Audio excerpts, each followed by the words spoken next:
안녕하세요. 매일 한 구절 묵상입니다. 오늘도 하나님의 말씀을 통해서 우리가 함께 주님의 음성을 듣고 또 인도하심을 받는 하루가 되기를 소망합니다. 구약성경 창세기 중에 이 본문을 우리가 묵상하길 원합니다. 27장 20절에서 23절인데요. 오늘은 좀 읽지는 않고 바로 보도록 하겠습니다. 이 장면에 대한 설명을 잠시 드리길 원합니다. 오늘 등장인물은 이제 이삭과 이제 야곱이 나오는데요. 지금 이삭이 이제 나이가 많아서 눈이 어두워져서 앞을 잘 못 본 때라라고 27장 1절 말씀에 기록하고 있습니다. 이제 마지막이 되었어요. 그래서 이제 에서를 축복하기 위해서 이제 이삭이 준비를 시킵니다. 그런데 이제 야곱이 엄마가 먼저 야곱을 사실은 조금 설득하고 꼬시죠. 에서를 속여서 야곱이 이삭의 축복을 받을 수 있도록, 아버지의 축복을 받을 수 있도록 리브가가 이렇게 조금 수를 쓰는 것을 우리가 볼 수 있고, 야곱은 이때 형 에서를 속이려고 합니다. 그래서 아시는 분은 이 스토리를 아십니다.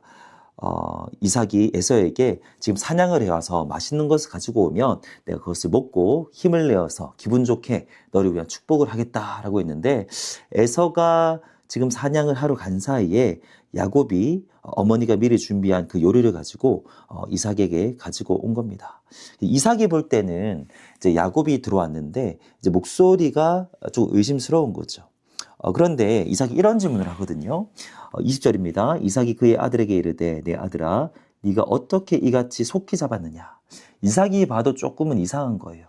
사냥을 하고 올 때가 안 되는데 너무 빨리 온 겁니다. 그런데 그때 야곱이 이런 표현을 씁니다. 아버지 하나님 여호와께서 나로 순조롭게 만나게 하셨습니다. 오늘 이 표현을 조금 주목하기를 원해요. 순조롭게 만나게 하셨다. 이 표현을 듣고 이삭이 그냥 넘어갑니다. 순탄하구나. 순탄할 수 있구나. 그러면 이렇게 빨리 잡을 수 있구나. 그래서 한번 만져보고 또 털을 확인하고 이제 분별하지 못하고 축복해버리는 것을 알 수 있는데, 제가 왜 오늘 이 표현에 주목하기 원하냐면 순조롭게 만나게 하다라는 표현이 성경에 딱 2번 등장합니다. 오늘 본문과 나머지 딱 한 본문에만 등장합니다. 그런데 그 본문이 바로 이삭의 이야기와 연관되어 있는데요. 24장, 창세기 24장을 보시면 이렇게 되어 있죠. 그가 이르되 우리 주인 아브라함의 하나님 여호와여 원하건대 나에게 순조롭게 만나게 하사 내 주인 아브라함에게 은혜를 베푸소서. 아브라함이 자기 아들 이삭의 배필을 위해서 종을 보냅니다. 그런데 그 종의 기도가 이거예요. 나에게 순조롭게 만나게 하소서.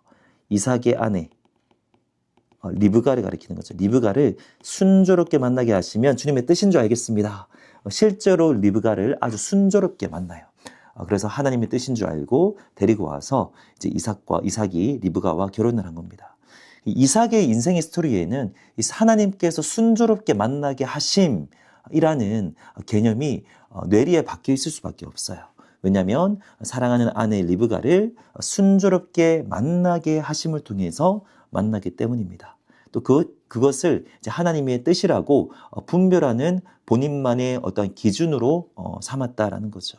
그런데 이 인생의 마지막 순간에 야곱이 지금 자신을 속이는데 그걸 분별하지 못한 이유가 뭐냐면 하나님께서 나로 하여금 그 사냥감을 순조롭게 만나게 하셨다. 이 표현을 듣고 그냥 너무 쉽게 넘어간 거예요.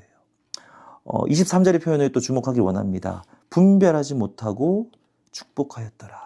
속였다라는 거죠. 오늘 우리가 이 아침에 이 말씀을 통해서 묵상하기를 원합니다. 하나님께서 우리의 인생길을 순탄하게 순조롭게 열어주시고 순조롭게 일을 진행되게 하시는 것이 반드시 하나님의 뜻은 아닐 수 있다는 거예요. 물론 하나님의 뜻일 수도 있죠.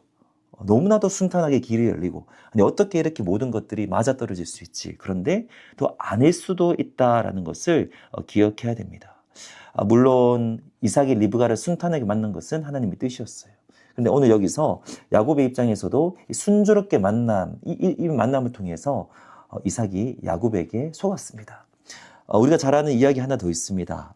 요나서를 보시면 요나는 하나님으로부터 니느웨로 가서 이제 하나님을 전하라는 명령을 받았습니다.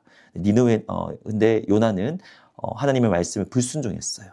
니느웨와 반대 방향인 다시스로 가게 되는 이제 배를 찾는데 항구에 도착하자 마침 다시스로 가는 배를 만나게 된 거예요.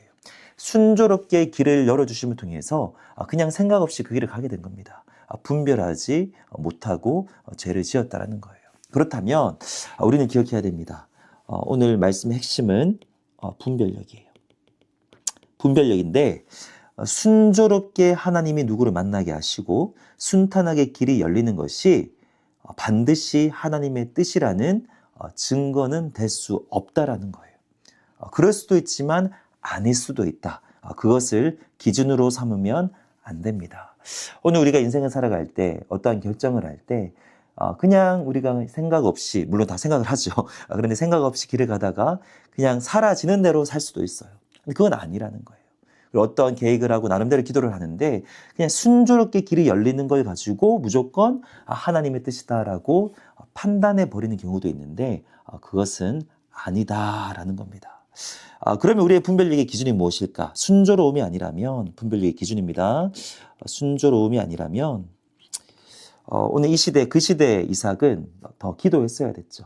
성령의 인도하심을 받아야 됐습니다. 근데 오늘 우리에게 주어진 것은 하나님의 말씀이 있죠. 하나님의 뜻을 분별할 수 있는 유일한 기준은 하나님의 말씀입니다. 말씀에서 때로는 직접적으로 말할 때가 있고요.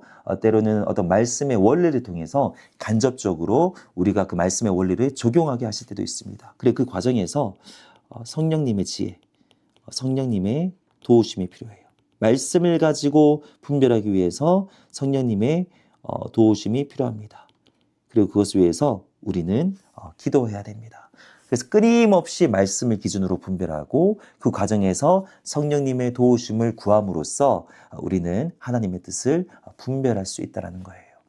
요즘 삶 가운데 고민하고 계신 문제는 없습니까? 아니면 어떤 일을 계획하고 있지는 않습니까? 아니면 인생에서 어떤 변화를 줘야 될 그런 고민에 빠져 계시다면 어떤 일이 그냥 열리고 순탄함, 그것도 좋은 거지만 그것을 가지고 절대적인 기준으로 삼지 마시기를 권면합니다.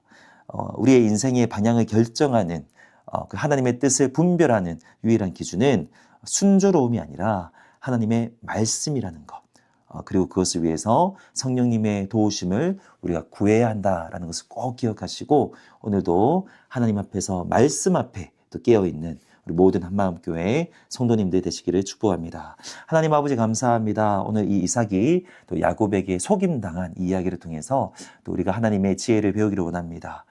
순조롭게 길이 열리고 또 순탄하게 또 일이 진행되는 것이 반드시 하나님의 뜻이라는 것을 보장하지 않는다는 사실 우리가 기억하게 하여 주시고 유일한 분별력의 기준 하나님의 말씀을 가지고 성령님의 도우심을 의지하며 하나님의 뜻을 분별하는 우리 모두가 되게 하여 주시옵소서. 그래야여서 우리 한마음교회 모든 성도님들 하나님의 뜻 가운데 언제나 거할 수 있도록 주님께서 붙들어 주시옵소서. 예수님의 이름으로 기도합니다. 아멘.